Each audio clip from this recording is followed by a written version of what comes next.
الحمدللہ رب العالمین والصلاة والسلام علی رسولہ الکریم۔ میت کی طرف سے قربانی جائز ہے یا نہیں؟ میت کی طرف سے قربانی کرنا یہ مسئلہ اختلافی رہا ہے، اور یہ شروع سے ہی کوئی یہ نیا مسئلہ نہیں ہے، بلکہ امام ترمذی نے تو ذکر کیا ہے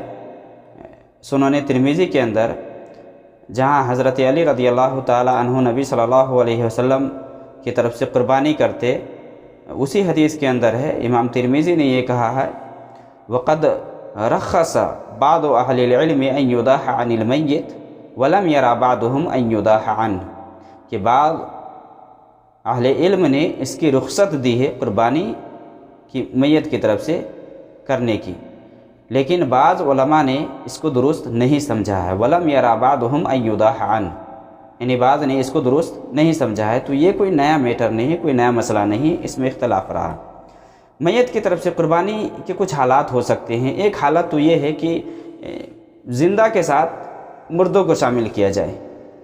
یا زندہ کے ساتھ مرے ہوئے کو شامل کیا جائے۔ جیسے ایک آدمی اپنی طرف سے قربانی کرتا، اپنے گھر والوں کی طرف سے قربانی کرتا، اس میں اگر میت کا نام لے لیتا ہے یا میت کو شامل کر لیتا ہے تو انشاءاللہ اس کو بھی ثواب ملے گا۔ اور اس معاملے میں کہ زندہ کے ساتھ مردہ کو شامل کیا جائے، بہت کم ہی اختلاف پایا جاتا ہے۔ تو اس حساب سے اگر کرتا ہے تو حرج کی بات نہیں ہے، اور یہ اللہ کے نبی صلی اللہ علیہ وسلم سے ثابت بھی ہے، جیسے کہ جابر اور اسی طرح سے حضرت عائشہ اور ابو ہریرہ رضی اللہ تعالی عنہم وغیرہ سے ثابت ہے۔ حضرت عائشہ رضی اللہ تعالی عنہ سے ابو داؤد میں جو حدیث ہے کہ اللہ کے نبی صلی اللہ علیہ وسلم نے ایک میڈھا لانے کا حکم دیا، جس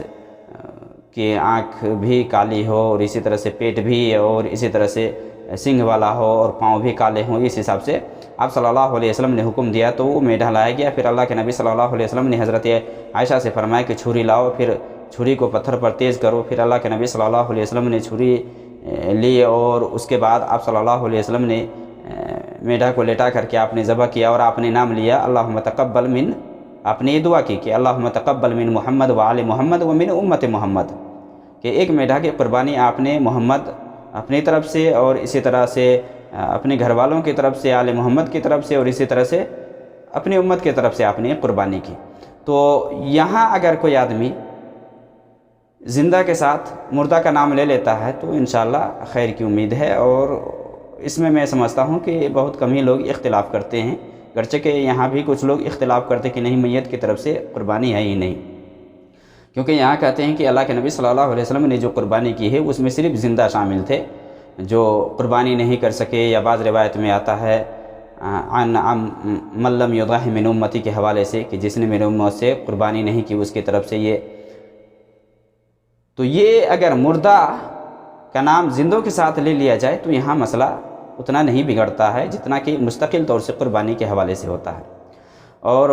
دوسرا مسئلہ اس میں یہ ہے کہ میت کی طرف سے قربانی کرنے کا کہ اگر مرنے والا اگر وصیت کر گیا ہو مرنے سے پہلے، اور خاص کر کے اگر وہ پلاٹ وغیرہ چھوڑ کر کے، جائیداد چھوڑ کر کے گیا ہو، تو پھر اس کی وصیت کی تکمیل کی جائے گی، یعنی اس کی وصیت کو پورا کیا جائے گا، وہاں ذبح کرنا ہوگا۔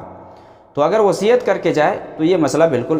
واضح ہے کہ وصیت کر کے گیا ہے، لہذا اس کی طرف سے قربانی ہوگی اور کرے گا آدمی۔ تیسرا مسئلہ ہے کہ میت کی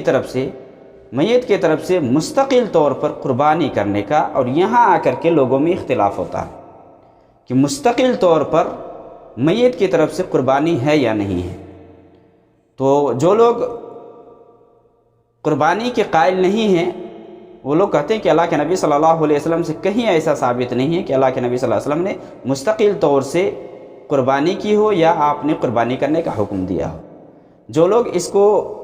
دلیل بناتے حضرت علی کی روایت سے، تو چونکہ حضرت علی کی روایت وہ صحیح نہیں ہے سند کے اعتبار سے، جو حنش بیان کرتے ہیں کہ میں نے حضرت علی کو دیکھا 2 میڈے کرتے ہوئے، تو پوچھا کہ یہ کیا کر رہے ہیں، تو انہوں نے کہا کہ اللہ کے نبی صلی اللہ علیہ وسلم نے مجھے اس کی وصیت کی تھی تو میں اسے کرتا رہوں گا۔ بعض روایت کے اندر ہے کہ نبی صلی اللہ علیہ وسلم نے مجھے اس کا حکم دیا۔ تو یہ جو روایت ہے سند کے اعتبار سے صحیح نہیں ہے۔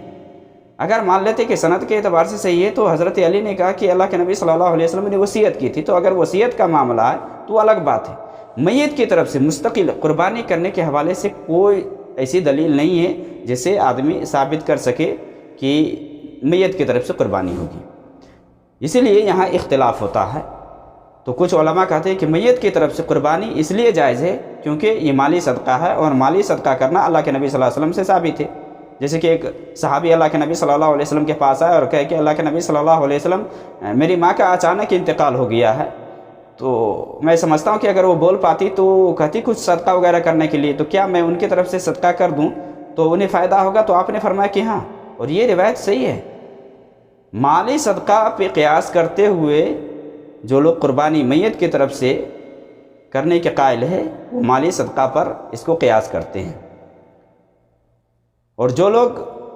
اس کے قائل نہیں ہیں وہ کہتے ہیں کہ چونکہ اللہ کے نبی صلی اللہ علیہ وسلم سے ایسا ثابت نہیں ہے، اللہ کے نبی صلی اللہ علیہ وسلم کی بیٹی یعنی 3 بیٹیوں کا انتقال آپ کی زندگی میں ہوا، بیٹوں کا انتقال ہوا، اسی طرح سے صحابہ بھی انتقال کیے، نبی صلی اللہ علیہ وسلم کی بیوی حضرت خدیجہ کا انتقال ہوا، مستقل طور پر آپ نے قربانی نہیں کی۔ جب اللہ کے نبی صلی اللہ علیہ وسلم سے ثابت نہیں ہے تو یہ عمل کرنا درست نہیں ہے۔ تو یہاں اگرچہ کہ لوگ اختلاف کرتے ہیں، جو لوگ مالی صدقہ پہ قیاس کر کے قربانی کرتے ہیں، تو علماء کی ایک رائے یہاں یہ بھی ہے کہ اگر کوئی آدمی میت کی طرف سے قربانی کرے تو وہ گوشت خود نہ کھائے بلکہ صدقہ کر دے، میت کی طرف سے مستقل طور پر، یعنی صرف میت کے نام سے ہی میت کی طرف سے اگر کوئی قربانی کرتا ہے تو وہ گوشت نہ کھا کر کے بلکہ سارا گوشت صدقہ کر دے گا وہ۔ یہاں علماء کی ایک رائے یہ بھی ہے۔ تو میت کی طرف سے قربانی کرنے کے سلسلے میں کوئی مستقل روایت نہیں ملتی جس سے یہ پتہ چلے کہ میت کی طرف سے مستقل طور پر قربانی ہے۔ البتہ اگر کوئی کرنا چاہے مالی صدقہ پر قیاس کرتے ہوئے تو وہ کرے، لیکن میں جہاں تک سمجھتا ہوں کہ میت کی طرف سے قربانی کرنے کی خاص کر کے کوئی دلیل نہیں ہے۔ اگر آدمی قربانی کرنا ہی چاہتا ہے تو زندوں کے نام کے ساتھ ساتھ مردوں کا نام لے لے، انشاءاللہ ان کو بھی ثواب ملے گا۔ وصلی اللہ علیہ وسلم۔